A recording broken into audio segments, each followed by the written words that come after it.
most writers are in. So sorry. That's okay. Let me just get it off my thing here. Both boxers have a lot to say. Most writers are in between, fledglings in the writing process, learning, creating, revising, until the day of the heroic leap, putting it out there, awaiting a critique.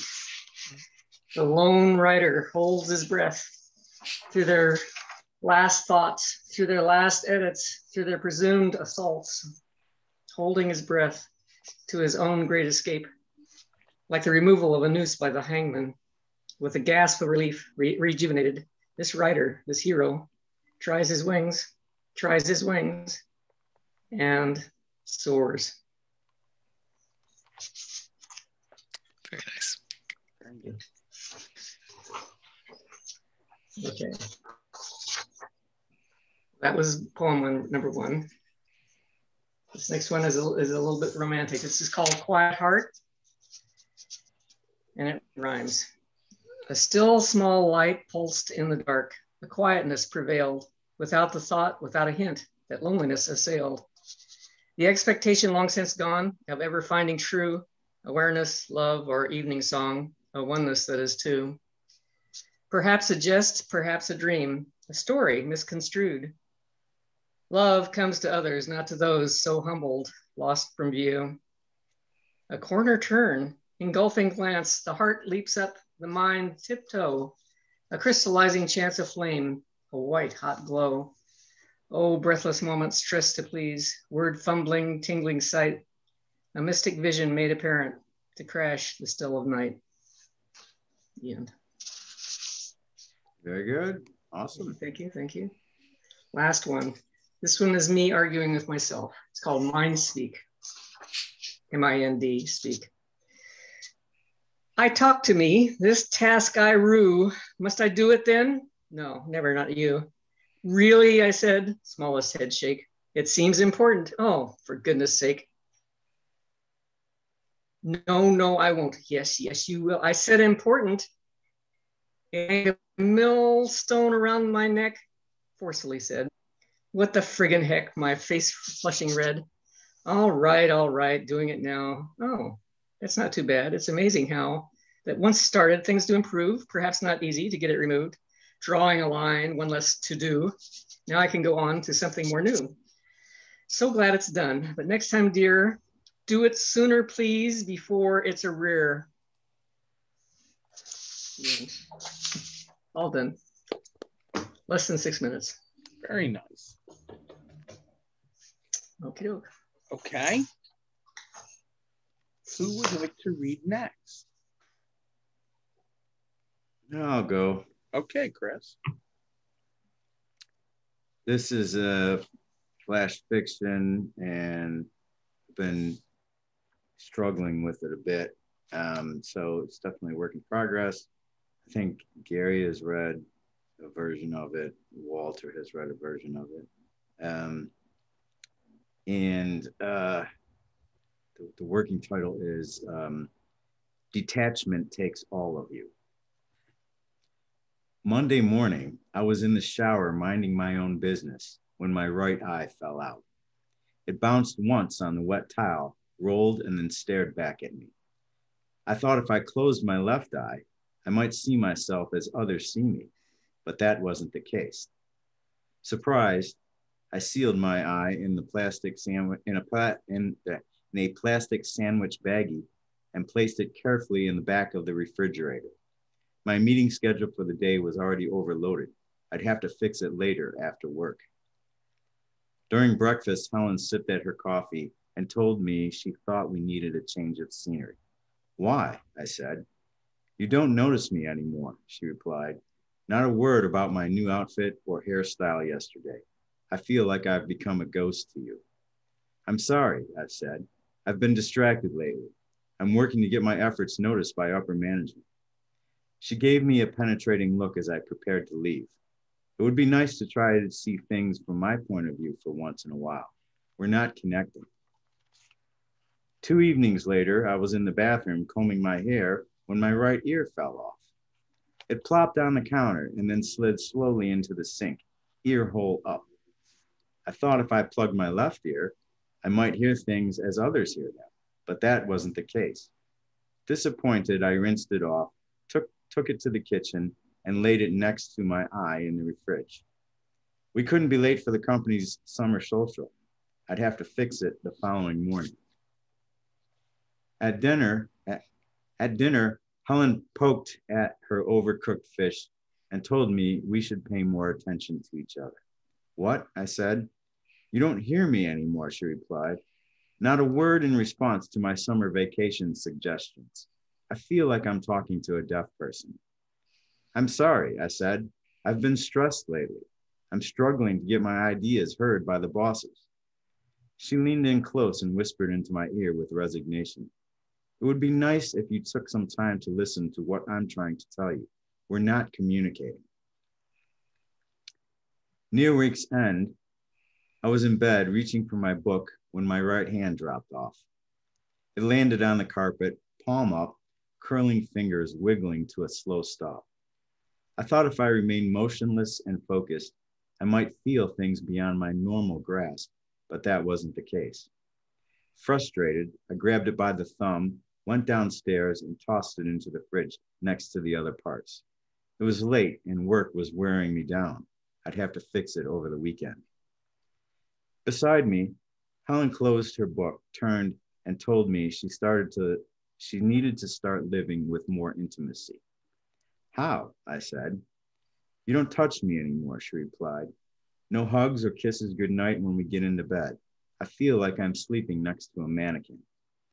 I'm sorry, I said. I've been tired lately. I'm so close to getting promoted, I can feel it.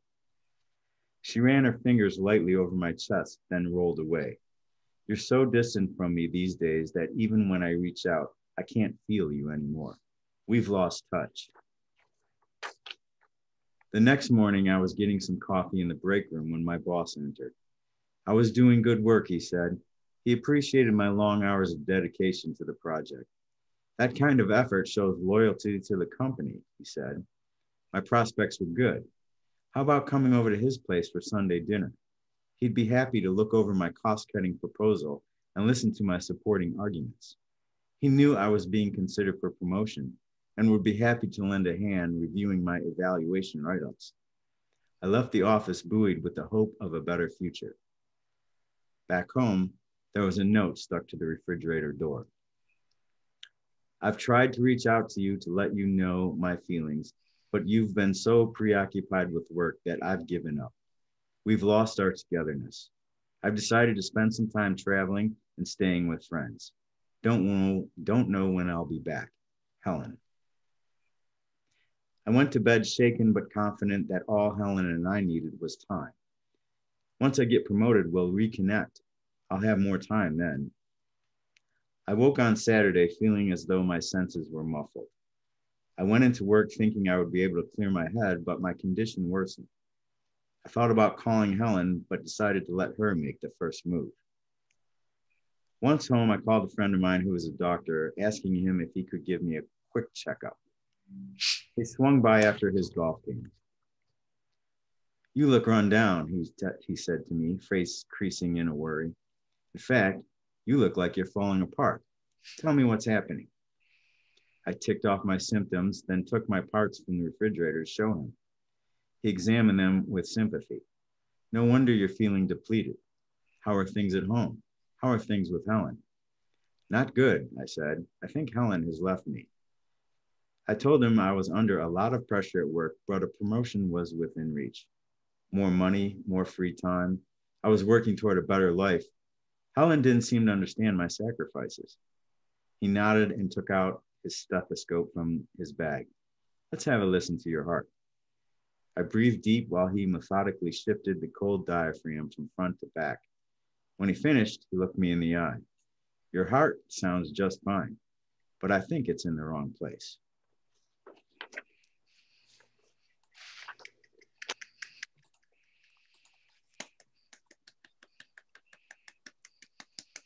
Did I make the 6 minutes?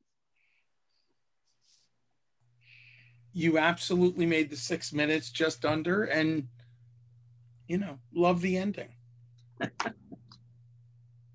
Yeah, I'm not so sure about the ending. And Now that I've read it out loud more than just to myself, I can see some things that need to be changed. Okay. It almost sounds like something you'd read in the New Yorker, though. It's an interesting, yeah. Thanks. That's awesome. Maybe we will. Maybe we will read it in the New Yorker. Anyone want to go next? Okay, Steve. Okay. The title should be self-explanatory. If you can come up with several words that do so rhyme with orange right now, you might be a writer. If you keep a spreadsheet of names you can use or have used, you might be a writer. If you've ever planned a trip to a place that doesn't exist, you might be a writer. If you've ever designed a house just so you can describe it, you might be a writer. If you've translated a sentence or a paragraph into a language that no one you know speaks, you might be a writer. If you've researched the security systems of places you don't plan to visit, you might be a writer. If you watch the news wishing they would punch up the dialogue, you might be a writer. If you've ever watched a documentary and wished they had more diversity, you might be a writer. If you watch true crime on TV and think that's not how they should have ended it, you might be a writer. If you've ever wondered how far you can stray from a true story and still call it based on a true story or inspired by a true story, you might be a writer. If your Google search history looks like a cross between a stylist, a veterinarian, a traveler, a chef, a biochemist, and a serial killer, you might be a writer. It's very satisfying. Yeah. Good stuff. Okay. I had to quickly look up what are the words that rhyme with orange. Well, you can start with binge Orange. and end with syringe. Well, binge and syringe, but orange doesn't rhyme with that. Yes, it does. I guess it depends how you pronounce it. Yeah, well, it's how you pronounce it. Right? I'll go for mine. Inconvenience. This is a stick up, she whispered. Put all your money in here. And she dropped the bulging baby toad on the counter. Her thick plaid scarf around her head and wide sunglasses that covered most of her face were unnecessary for 9:30 p.m. and should have been a clear clue as to her intentions. A stick up, the teenager repeated loudly in a vain attempt to alert anyone else in the area. There was no one. He'd been alone for 20 minutes playing Candy Crush on his phone when she had walked in. Shh, you'll wake the baby. The gun showed just below the baby she was lightly rocking in her right arm. But he started again at full volume and she shushed him again, this time waving the gun a bit for effect. I know this looks bad. It looks like I'm a bad mom. I'm not. I'm a good mom, she continued in a soft voice. We had a schedule. Sitter comes at 9. I go and do my business. And this? And I'm back by 10:30, 11 at the latest. But my sitter canceled at the last second. She's unreliable. I have a schedule.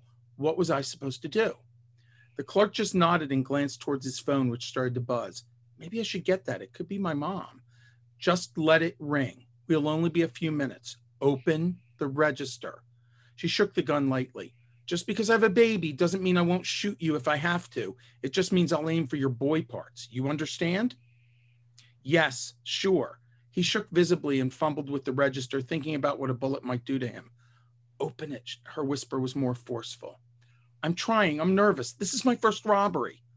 Well, let's see a little more opening and a little less shaking. I've got other stops to make. The supermarket, the gas station. You're robbing them too? No, she said as if it were obvious. I have to pick up food for a dinner party I'm having this weekend. I'm not an animal. I don't rob every place I go. So why rob me? He was still fumbling with the register. Good God, let me do it. And she moved behind the counter. Hold him. And she handed the teenager the baby. She watched him cradle the baby in his arm for several moments, then scanned a pack of gum to open the register and scoop the contents into a bag. How much you get paid for working in this dump? $7.25 an hour. She smiled at him in a way that suddenly made him feel pathetic. And all the fountain soda and day-old donuts I want. Sometimes I sneak a hot dog too. That's got to be worth another $6, right? She smiled again, but in a nicer way this time, holding out her hands for her baby. You're pretty good with the kid, despite being nervous with your first robbery, she said. I have a sister. She's 8 now, but Mom had a job, so I took care of her a lot. Ever thought of sitting? Mine is useless, and I could use someone reliable. He stared in the direction of the gun and then back to her face. What's it pay?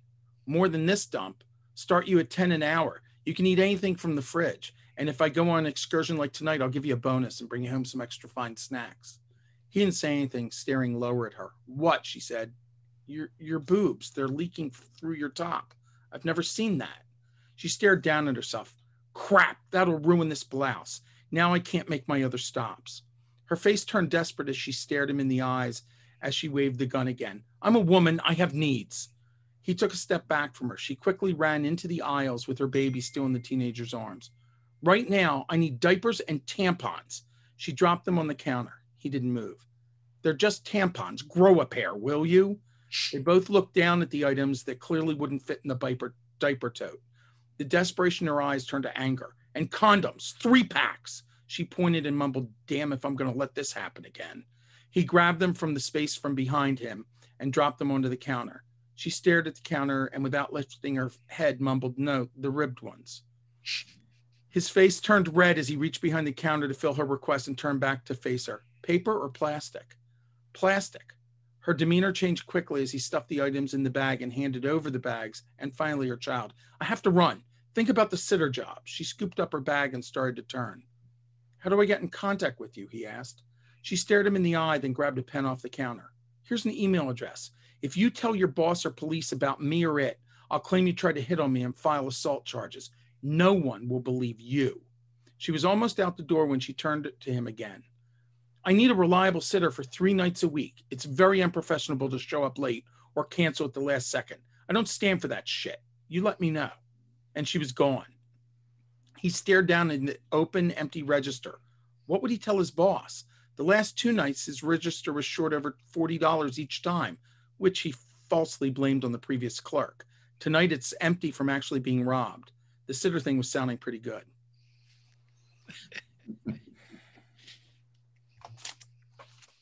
That's good.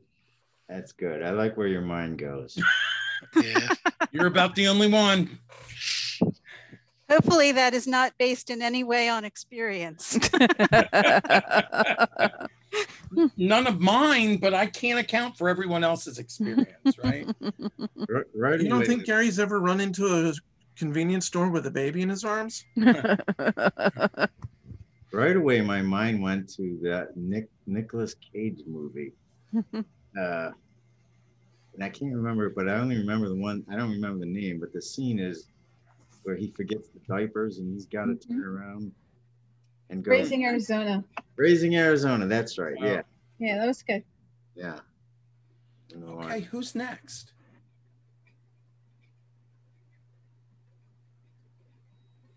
Gary, I'll go.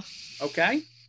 I wasn't expecting to do this. I was planning to just listen to a bunch of people, but it's a small group and a bunch of friends, and I figured, what the heck? Good. This is pretty raw. I've submitted it for critique. Chris has seen it, but what do you think? It's called A Lick and a Swallow. I thought you were peanut butter. The silliest thing. One good lick and a swallow away from gone. Good to spread thick on soft white bread with marshmallow fluff. I never imagined the rest of it. The red hats, the hatred, the heartlessness. Peanut butter is peanut butter is peanut butter. I thought it can't take on the plain facts. Boy, was I wrong.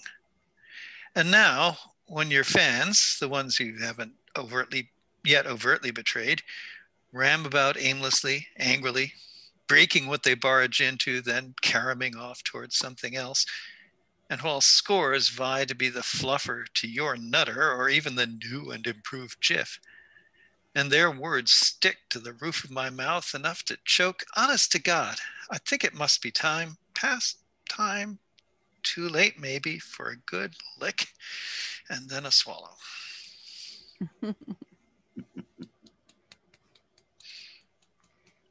That's all. I like the way you revised it. Well, it was yours sticking to the roof of the mouth that I put in.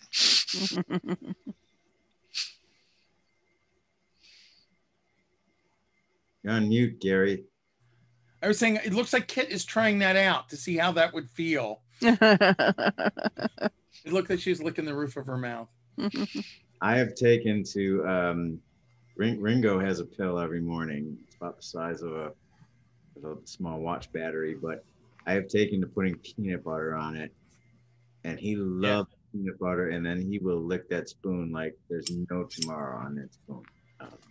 So, yeah. Okay, who's next? Kit? You're on mute. You're on mute. There we go. There we go. Well, we're getting to the bottom of the list, so I guess I better go. All right. So I'm writing a romance novel. It's a historical romance. So it was hard to figure out which part to select. But can I just say that I'm thankful that what's her name? Sarah's in here. Sarah. Because she had problems with it, I'm sure. But there is a kidnapping that happens, and the heroine arranges the kidnapping, but the wrong man shows up. So this little scene I'm going to read is about where she goes to, so I don't know if you guys know about Gretna Green, and like how people used to go to Gretna Green to get married, that you didn't need your parents' permission, all that stuff back in 1800s, 17 to 1800s. So they're at Gretna Green, and she's thinking that the guy that she wants to marry is waiting for her at the smithy, this, that's where you go to get married. So this is where she shows up with her friend. Her friend's name is Sissy. Okay, they've just walked in, and she doesn't see who she thinks she's supposed to see. Can you all hear me okay? Yep. Because like I've gotten a couple of things where it sounds like my internet is not great. So I apologize in advance for this. Okay. All right. Her mouth gaped open, only able to stare. Evangeline could scarcely take a breath. Lord Cumberland strode across the wooden floors and appeared at her side with a strange half grin on his face. My dearest, my apologies for the delay. You little minx, you're as anxious as I to wed, he teased, chucking her under the chin. He wrapped his arm around her waist and forcefully escorted her over to Mr. Paisley and the anvil. If you're prepared, sir, proceed, the Earl instructed, keeping Evangeline pinned to his side. Mortified at this unexpected development, she had to put a stop to this farce. She looked over her shoulder at Sissy, who had stepped further into the blacksmith shop, and who looked as shocked as she was. The audience for this travesty included Sissy's brother and his wife, and the motley crew of men watching with interest still in the doorway. Gathering her wits about her and ignoring, to the best of her ability, the man by her side, she turned to address the blacksmith. Of course he would understand these unusual circumstances and refuse to perform the ceremony. Imprisoned by the Earl's tight embrace, she could only announce, Mr. Paisley, there has been a mistake. This is not the man I'm to marry. This is not Lord Southey. She pointed to the man next to her. Before she could continue, Cumberland put his gloved hand over her mouth and pulled her back against his unyielding chest. Oh, sweet one, you do make me suffer by your protestations. You have confused my cousin and myself. It must be the heat. We had an agreement in place not a fortnight ago. Have you forgotten so soon? The Earl looked at the blacksmith and shook his head. He may have mouthed the words feeble-minded. Evangeline clenched her teeth and shrank back against the smell of his leather glove, trying to break his hold on her in a determined but ladylike fashion, which was becoming less likely by the minute. Even a determined grind to his foot under her boot heel could not budge him other than a smothered ow. His strong arms chaining her to his side, Cumberland pursed his lips before counseling the blacksmith. It appears we need to convene this ceremony immediately before my lady has another change of heart. He easily contained Evangeline in his embrace. See here, my lord, Samuel called, stepping towards the couple. A mistake has been made. You are not the man she is to marry, and the lady obviously has no desire to wed you. You are a stranger to us. His hands clenched as if he might do battle, but Evangeline could tell by his stance he knew it would be futile. The short man by the door, who reminded her of Napoleon, pulled out his pistol and pointed it towards Samuel. See here, gent. If this man plans to take the little miss for his wife, then we're, indicating his cohorts, here to see how it happens. Still managing to keep Evangeline in his firm grasp, the Earl raised his hand. General, no need for firearms. I shall handle my stubborn bride. Does anyone else gainsay me? His cool glance swept the the room looking for naysayers, but no one stirred. Drawing in a heavy breath, her hands fisted, ready for a fight, her friends caught in an inescapable net, only she could free herself. Yes, I have a desire to delay this wedding, as in never and forever, she stated vehemently, looking up into his stone-hard expression. He had no right to be here, and where was the Viscount? Unseen to any other, Cumberland tightened his grip on her elbow and smiled at the blacksmith. His lordship bent his head towards her blue-feathered bonneted one. This was of your doing. I told you not to interfere with Lord Southey's marriage. His words deadly serious. Her jaw tightened. He was not going to coerce her into marrying him. She did not like his high-handedness, his incivility to her friends, and his penchant for eavesdropping. In truth, there was nothing he could say to convince her to marry him. Lord Cumberland, I have asked you not to interfere with my marriage plans. If I cannot marry Lord Southey, then I shall marry no one, and the ceremony is at an end, she told him succinctly. Her face flushed. The man was impassible and unreasonable and holding her way too tightly. In another world, she would have noticed his strong chin, his aquiline nose, his determined blue-gray eyes with enviable long lashes, his warm sandalwood scent, and welcomed his capacity to challenge her. She desperately needed a glass of water. I think I'm close to 6 minutes, so I'll stop.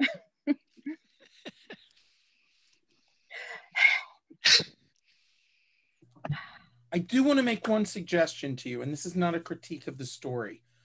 Okay. Slow your reading. I know. You've got I do great words, and your story will benefit from your pacing your reading. And I would love you to hear the difference between you going at that pace and you slowing it down where you're emphasizing. And always, if you have too much material, you just have to cut material, right? It's a shame because no one wants to do that. But again, it's not a critique. It's what I hope will help you present your story in the best possible light.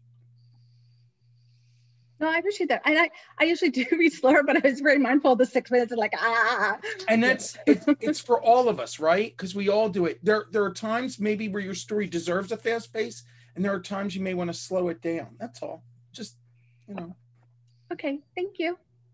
But it's awesome. Thank you. Who have we got left? Annie?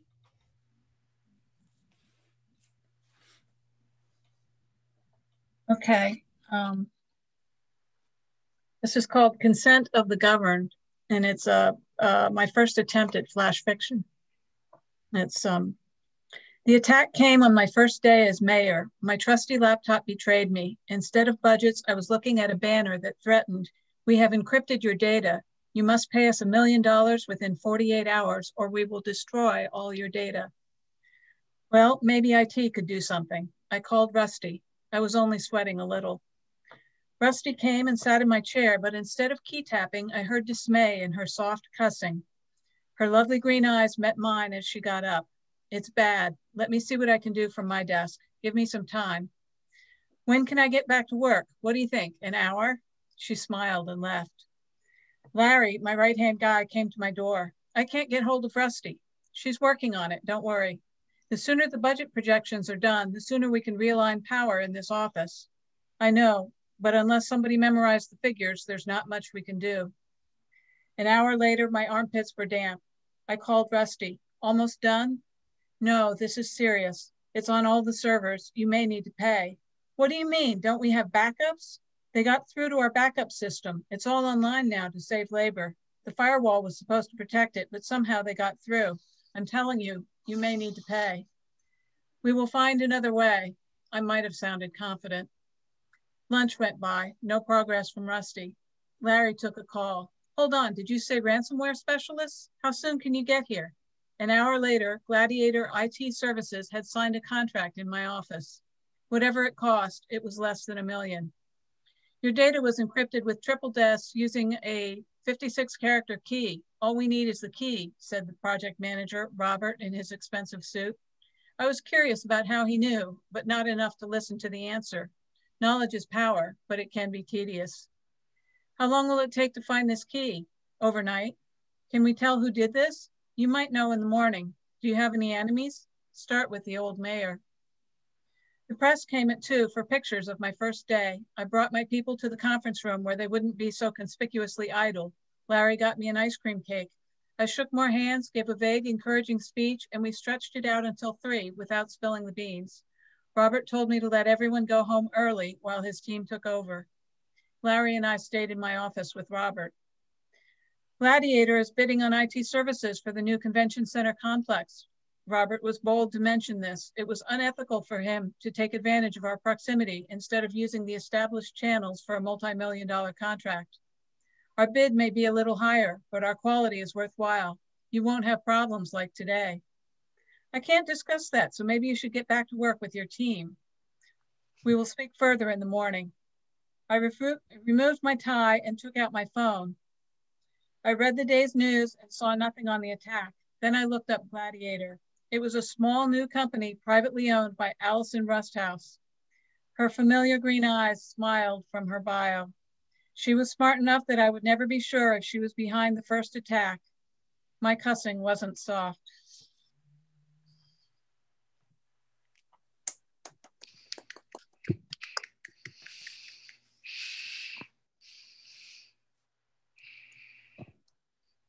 Timely.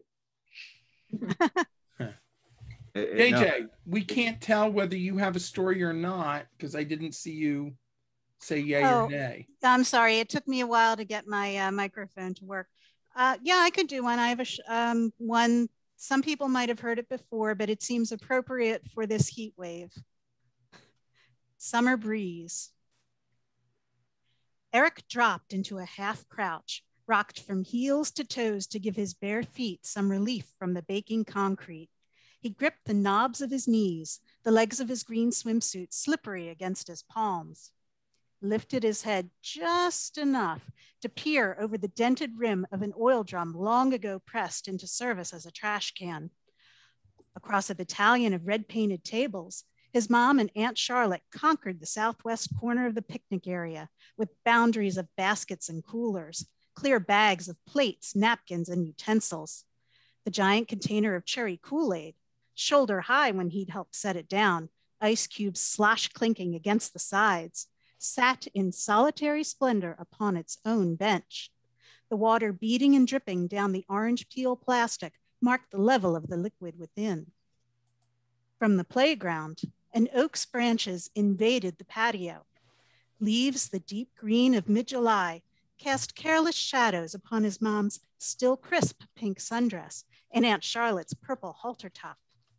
Eric rose onto the balls of his feet as a platoon of new recruits appeared, men with bellies glaring white in the strip between the bright patterned edges of their unbuttoned shirts, moms and kids every shade of summer tan trooping behind with their own supplies. Eric launched the second his mom's back was turned, deploying the newcomer's camouflage and distraction against her sniper-sharp vision. His fists pumped as his legs bunched and stretched in near leaps to carry him due north across the picnic area. He headed to the open gate in the vine-entangled lattice fence surrounding the pool, away from the playground where he'd been ordered to report. He couldn't take a breath until he lurched to a stop, safely past the first checkpoint. His lungs heaved, then whooshed, his chest lifting but his shoulders settling as he put his hands upon his hips and tilted his head back to survey his objective. The diving board was taller than his house. Well, at least as high as his bedroom window. The structure stretched up to the sky, seemed to claim it in the curves at the top of the ladder. The long jut of plank guarded an imprisoned contingent of blue water, sullen and still against the unrelenting sun. A quick reconnoiter confirmed no opposing forces patrolled the terrain. A few steps, and he was lifting his right foot to the flinch-warm metal, fingers finding a sure grip around the handrails. Eric kept his eyes firmly fixed upon the ranks of rungs arrayed before him. The beads of the treads strung across each one like an orderly march of islands, perimeters ringed by clinging beaches of rust.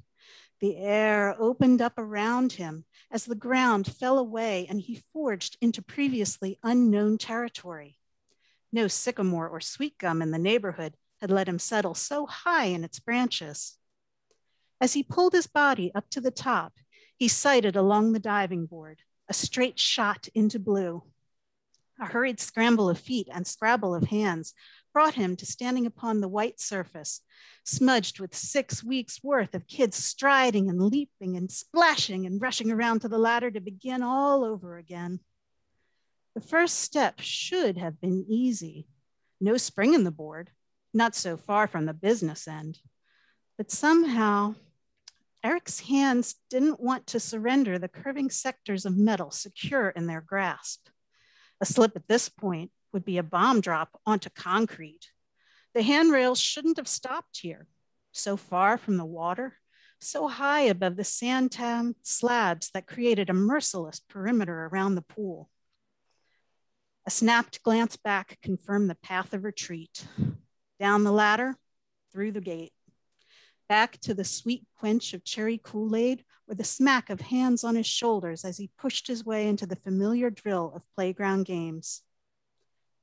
One belly button deep breath, then another, and yet another came and went as Eric stamped on the urge to commando crawl to the water, stretched out chin down on the diving board as he pulled himself inch by inch on cautious elbows. With a shake from head to heel, Eric flexed his shoulders, set them in a straight line perpendicular to his straight back. He measured the width of the board instead with arms spread for balance. He advanced upon the sky in the careful creep of toes across the battle zone. Finally, he perched on the springboard's edge, sweating, panting, elbows now pulled close and fingers clenched as he contemplated the deluge of blue. No more steps left, just a swift descent. Eric's laugh leapt into the wind of his own making. His feet parted the air, making it rush up to balloon the legs of his swimsuit. He captured one last breath before he surrendered to the sudden shock of cold and wet, saluting with upflung arms and open hands. Mission accomplished.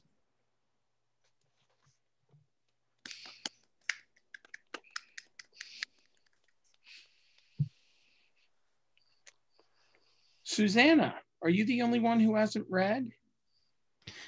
I think so. I mean, like Walter, I had planned to just listen, but I do have something. I didn't practice it though, so you may need to cut me off at the 6 minutes because I haven't timed it. This is my my short story that was just published in Meanwhile in the Middle of Eternity. It's called In the Eyes of the Beholder. Okay. Captain Randall Hayes picked his way carefully across the tunnel floor. Fragments of stone littered the area, some in crooked piles, others haphazardly strewn about. It was the latter that were potentially hazardous in the semi-darkness, with only a single light guiding his way. Going alone had been dangerous and perhaps even foolish. His staff had advised against it. Yet here he was, alone in a dark, unfamiliar tunnel on his way to meet a mysterious alien. The discussion in his office seemed as if it had happened years ago, the details slipping away unless he focused on them. Why had he thought this was a good idea? Oh yes, the mysterious alien had insisted on it. And why had he agreed to something that could so easily be a trap? That answer took a little longer to come back to him, because the alien had seemed sincere in its desire to establish friendly communications and learn more about humans. And for some reason that remained stubbornly out of reach, he had believed it. Hayes stumbled and landed hard on his knees. The few seconds of reverie had caused him to miss one of the rock fragments, its color and texture so like the surrounding stone. He hadn't even realized it wasn't part of the tunnel floor until it was too late. Uttering a disgusted curse, he pulled himself to his feet and examined his legs. The left had taken the brunt of the fall, and a small trickle of blood oozed down his bare skin from a cut just under the knee. Bare skin? Hayes rubbed his eyes and looked back down at a 4-inch tear in his dress uniform surrounding the cut. Blood had trickled across the exposed skin and stained the gray material around it. There was something odd about this place that made him feel disoriented and unsure of himself. The possibility that his crew had been right about not coming here alone, that he had made a very big mistake in judgment by doing so, tickled the back of his mind. Those doubts fled as he looked ahead and saw the end of the tunnel bathed in light. Fascinated, he forgot his injury and continued on. As he exited the tunnel, Hayes could only gape at the incredibly tall and impossibly wide cavern. The walls were made of a stone that was naturally reflective, catching the light and amplifying it tenfold. The light was not simply white, but was shot through with beautiful colors that reminded him of stained glass. His wondering eyes finally settled on the center of the cavern, and he couldn't contain a gasp of awe. Hovering above a pool of water was a creature his mind could only comprehend as a fairy. It had large almond-shaped blue eyes that were so clear Hayes felt like he could fall into them. Long blonde hair cascaded past its shoulders, but he didn't notice how far it fell because his gaze was locked on the incredibly beautiful wings that held the creature aloft. As they fluttered, they seemed to ripple with color, and a distant part of his mind registered that they had to be the source of the light stained glass effect. Captain Hayes, the fairy creature said gently, it was very kind of you to make the journey. I realize my request that you come alone was quite unusual and may have been unsettling, but as you can see, I am also quite alone here and therefore must be cautious. Hayes frowned at the words. There are no others with you? I thought you wanted to establish relations between our two peoples. We could not be certain of your intention, so we thought it best that I meet with you one-on-one on neutral ground. That way, if you turned out to be unfriendly, you would not know the location of our world to be able to harm our people. If the dialogue between us goes well, then we can discuss my taking you to meet the rest of my people. Hayes struggled against the continuing feeling of disorientation, as if his mind was bogged down in molasses. But our sensors detected over 1,000 life signs here. The creature gazed at him quizzically. Are you sure? And suddenly Hayes wasn't sure. He wasn't sure about much of anything. Yes, I'm certain of it. He struggled against a new wave of disconnect and uncertainty. That's why we contacted you, why I agreed to come, to learn about your civilization. Our mission is to venture out among the stars and meet the people who live there, hopefully to become friends with them and exchange knowledge when it's appropriate.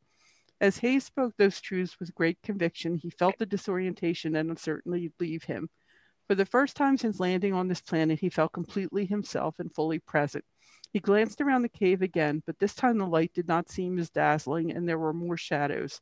Looking at the fairy, he could see another shape behind it, large and wide with strange contours. The creature frowned, and Hayes felt the wave of uncertainty and disconnection pressing at him again. But this time he was prepared for it because he realized it was not the planet that was doing it. He concentrated harder on the creature and could make out more details in the shadow behind it.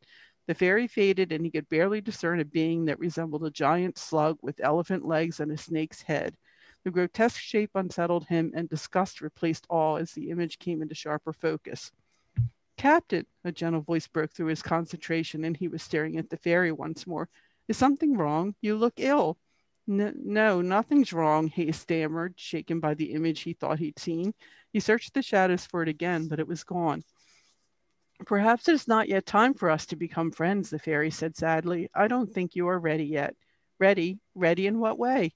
The universe is an amazing place, Captain, full of worlds and creatures beyond your imagination. There is so much out there for you to see and explore, but you and your people are still limited by your lack of experience. You are not yet ready to let go of your misconceptions and prejudices. Anger shot through Hayes at the words because they reminded him too much of the propaganda he'd been forced to listen to for years from small-minded individuals on his own planet. Unfortunately, the past year in space had taught him that there might be a kernel of truth to them. We're certainly not perfect, but we are trying. And how do you know we're not ready to let go of our prejudices and misconceptions if you won't give us a chance? Perhaps you should go back to your ship now, Captain, and we can talk another time. It is too soon for this conversation. Hayes found himself turning back toward the tunnel. A small voice in his mind whispered, What are you doing? Don't just give up. Convince it to talk to you. Hayes forced himself to turn back toward the alien, although he had to fight through that molasses feeling to do it. He wasn't sure what he was going to say and was surprised at the words that came out of his mouth. But as soon as he said them, he knew they were right. I'm not seeing you in your true form, am I? That shadow I keep glimpsing, that's you, isn't it? The alien's face went from stunned surprise to delight. It bobbed up and down as its wings fluttered excitedly. I knew you were more perceptive than they believed, it responded. You can actually see my true form? How delightful! How absolutely delightful!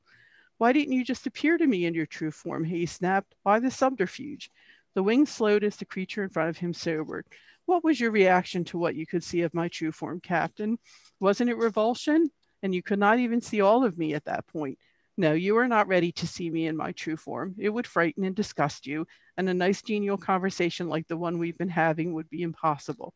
I took this form from your mind as something familiar and trusted, although alien in its own way, so we could speak without fear and distrust. Yet how can I trust you when I now know you've lied to me and maybe manipulating my mind so that I see things differently than they really are? How can I know what is true and what is not in dealing with you? A difficult question indeed, Captain, and one I cannot answer right now. I believe it is best for you to return to your ship and we can speak again another time.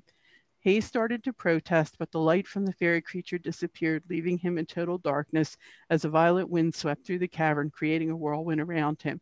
He struggled against a rising tide of panic, closing his eyes and covering his face with his arms as the wind battered his body. Then, just as suddenly as it had begun, the attack ceased, and he found himself in his bunk aboard the Destiny, dressed only in shorts with the sheets tangled around him. Hayes tried to calm the shivers of cold and fear racking his body. It had only been a dream. Of course, it had to be a dream. He never would have gone down to a strange planet alone. That was why so many things had seemed unreal or just plain wrong. He took several cleansing breaths as he struggled to untangle himself from the sheets. A flare of pain shot through his left leg as the sheet brushed over it. He leaned forward to find the cause and saw a jagged cut just below the knee, surrounded by dried blood. Hayes stared at the injury for a long time, trying to recall when and where it could have happened, other than in a tunnel leading to a brightly lit cavern in a dream. Very nice. Thank you. Very nice. Congrats on being published. Thank you. So I think everyone who wanted to read, unless Mike's going to change his mind and pull something out of the... Okay. Did I catch everyone? I didn't miss anyone? Okay. So you all kind of know that I'm going to try and go back in September to in-person meetings. Not sure everything that's going to take. It depends on whether we can get enough people to show up, because the rooms won't give us the rooms unless we can guarantee them meals, a certain minimum number of meals. So we'll see what's going to happen with that. And I will work really hard to make it both in person and online. Not sure how that's going to work. Next month, July, the Brandywine Writers Group is going to honor Tony with a mini reading library at Ryan's Pub. Kind of an odd place to put a reading library, but they all agreed to it. So they're going to put a library in there with Tony's name on it and a nice metal plaque. So if any of you want to show up to that meeting, it's the third Tuesday of the month at Ryan's Pub in Westchester. Gary, can I interrupt for a second? Yeah. I don't know if I'm the only one, but I know I've heard the name Tony, but I don't know who he is. Well, I'm sorry that you never met him. Tony was the person who co-founded both the Mainline Writers Group and the Wilmington Writers Group with me. He was multiple times president of the Brandywine Writers Group and just was a very, very giving person. Sometimes not very patient with people who wouldn't publish. He sometimes got impatient with people, said, why don't you publish already? Go put it out there and do it. But Tony was kind of my patron saint. Pretty good for being Jewish, right? Having a patron saint of writing, and a great guy. And he just supported the writing community in so many ways. But he died back in, I think it was March. Not of COVID, but a different health-related issue. This past March? Yeah. Oh, I'm sorry. So yeah, I am too. It's days like these where he had a very distinctive voice. Mm-hmm. You wouldn't mistake it for anyone else. And so it's days like these where I go, oh, and the next speaker should be Tony. Mm-hmm. So, but he's got this thing going on at the Brandywine meeting, and I think it's a social. I'm not sure that they have any programming. It is a social. It is. Well, it isn't set in stone yet if we're actually getting to, enough where we can dedicate. Okay. I haven't touched base with Mark on it. So for those of you who don't know, I'm the secretary of the Brandywine Valley Writers Group. And we hope to get it, we hope to get that in place. And I don't really have a doubt that we're gonna, but it's not quite, you know what I mean? It's not solid yet. But it's a social, which is always fun anyway. So it is, and it's in person. And it's going to be their, is it the first or second meeting back, Chris? It's the first meeting in person. Appetizers and, you know, that sort of thing are free. Drinks are on you. And it's just really a kind of a, it's a get to know you. Well, in this case, it's a get to know you and a reconnect. Yeah. You know, in person. And it's on the second floor of Ryan's in Westchester. It's a great room for a writing group for sure. Yeah, everyone's friendly and open, and we always have a good time. October is the Noir de Bar in Oxford.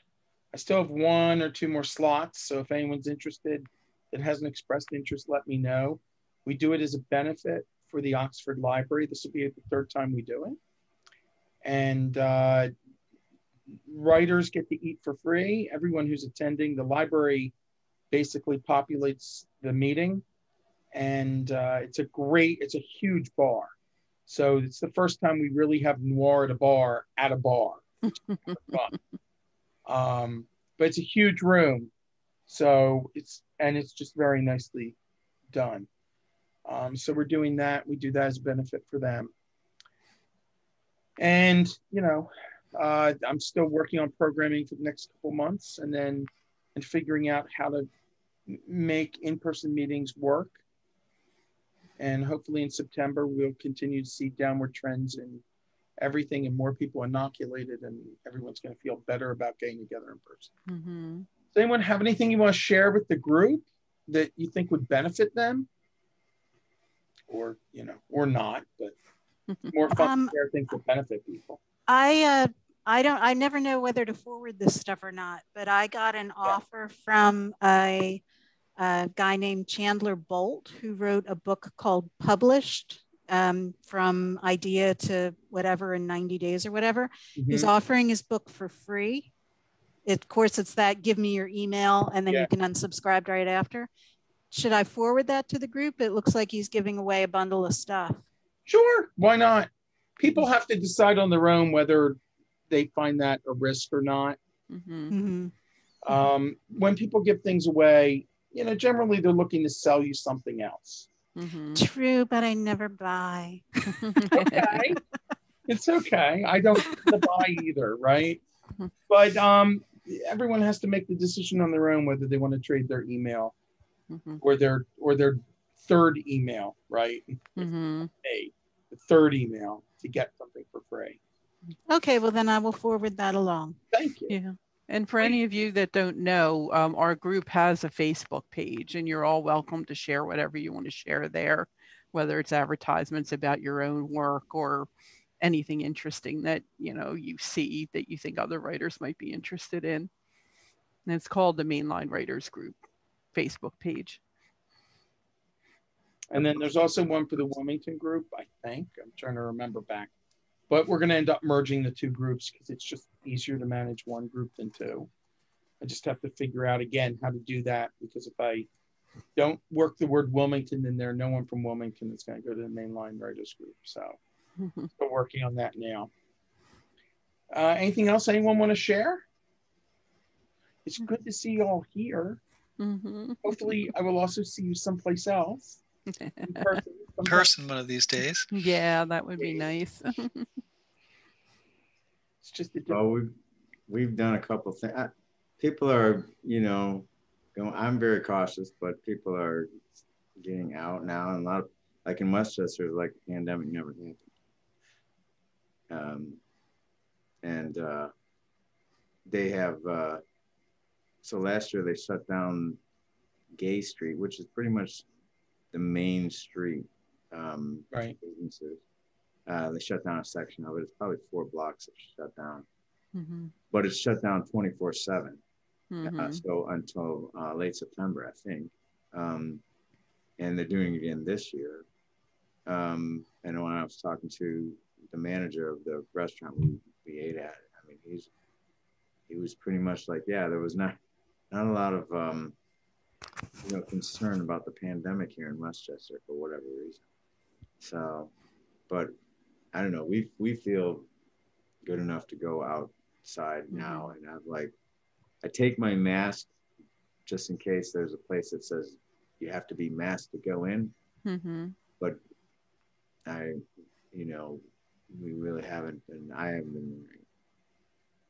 So I guess that's just the confidence thing about the vaccine in a way. Yeah, I've been braver since I got the vaccine, but I still have to be careful because my 2 grandchildren haven't been vaccinated yet. And the one is not eligible until September. So I'm very wary about bringing something back to them. And are they too young to get the vaccine? Is it not? Well, the one is. My granddaughter is going to get it in the next 2 weeks, but my grandson is only 11 and he won't be 12 until the middle of September. So I'm hoping that they approve the kid version before he goes back to school. I think we're going to find a lot of, as a large percentage of the population has gotten vaccinated. We're going to feel very confident. Yeah, and I think we have to see what happens with the new variant that they're so concerned about, whether that's, whether the current vaccines cover that new variant.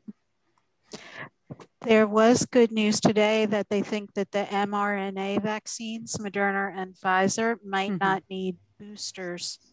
Like they might need something if a variant goes too far beyond what you're inoculated against, but it doesn't look like your immunity is decreasing the same way they do with a standard killed virus vaccine. That's good because I have the Moderna. So it's going to be interesting. Right. They're saying with Moderna and Pfizer, they don't know how long it will last, but it could be a lifetime vaccine. Wow. Yay. I was prepared to get it every year. Right? That's what it takes. Yeah. That's a really change. You mean so the one that most people have gotten, that could be lifetime? In the US, yes. Really? Oh, that's quite a big change from when, because when I got it, which was back in April, I guess, they were pretty certain they were going to get, you would need a booster shot. Right.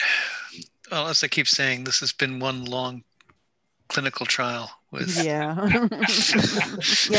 From what I understand, they just basically, the first people who got it, they just keep testing their antibody levels every month and say, okay, it's good for another month. So they won't know where that endpoint is until the first people who were vaccinated start having a drop off of levels. Well, it's still emergency approved, right? It's not emergency use. Yeah, it's not federally approved where, a vaccine like the shingles shot, that is approved. So, which is why I guess the military has a choice, because it is not approved, which I didn't know that I had to look it up. I got into an argument. I was on the losing side of that issue because when I was in the Coast Guard, I mean, you didn't really have a choice about what you're going to get. You're getting the flu shot. You're getting the flu vaccine, no matter what. That's the case, and I don't know. So it's something I might write about one day. I was actually involved in something that's we called Needlegate, where they tried to fake some of the younger members tried to say they got the shot on the paperwork and then not get the shot, the flu shot, and it came down. I mean, it was severe punishments were handed out for those seven people who formed some sort of ring to decide they were, it was like this huge conspiracy. Well, huge in my little office anyway. But one of the cases went to court martial. So wasn't tried, but that's how serious they were about getting the shots. Civil court or JAG? What's that? Civil court or JAG? Oh, the JAG. You know, I mean, it was all, but it was not enough like evidence to prosecute him. Right. Pull up. And he knew it too. He was a bit of a slickster, but it was certain. I mean, there was no doubt that he was one of the people who fudged the paperwork. Also, so it was, you know, getting you on falsified paperwork versus not getting the shot. That's how they saw it. And I was the one who broke it all open. Just out of circumstance. It just happened to me that the quick story is that I was in line. People were putting their paperwork on a pile and then going to the line and then kind of slipping out the door. And the one girl went up there, and I had enough of it, the chaos. And I said, everyone take their damn paperwork and hold it until you get up to the shot here, and then you put it on the pile. Well, this broke open because then she turned tail on all the others who had done it before. But he was not a happy camper, because she was the first one. I said, take your paperwork and go and wait in line, and we're going to get a handle on this chaotic process. And then the counts didn't come up right, because they had, you know, X amount of shots and X amount of paperwork, and they're like, okay, what's going on here? So yeah, it was a big thing. It was a big thing. If each of you would send me your email address to garyzenker@gmail.com, then I will forward your reading recording to you, so you can do whatever you want with it. I won't publish it, but I will send it to you so that you can have a copy of it. As a writer, I really, really strongly recommend that you record it every time you read something, that you record it audio, or better yet, video and audio, right? Because you want to amass your resources for whatever you have, that you're able to use them in different ways. So part of what we try and do is help you do that. The tip that we got from the writer a couple of months ago about reading your own work out loud, I immediately started using that, and it is amazing. It's amazing, you know, with words it flushes out every, you know, awkwardness of phrase and missing A's and ands and these and, you know, and your spacing, you know, if your sentence goes on for 3 or 4 lines, that's too much, that kind of thing. You have to take a breath. That's a clue, you know. So I would really recommend that to anyone. I've been writing for years and never had used that technique before, and it really, really works. Oh, there's a connection between sound and sense. If your sentences sound good, they probably make sense. And if they make sense, they probably sound good. And improving the sense will improve your sound, and vice versa. So reading aloud for proofreading will catch will hopefully catch all or most of your grammatical errors or missed words or, you know, spelling or something like that. But then also reading aloud, you can start to get the rhythm of the piece, which is just as important when you're because there's a difference between proofreading and editing. Editing is taking something, you know, that you've written and wanting to make it better, and proofreading is just looking for, you know, gross errors or small errors. But both can be done very well by reading aloud. I was just flummoxed at how it worked. You know, it was a shock to see stuff getting fleshed out like that.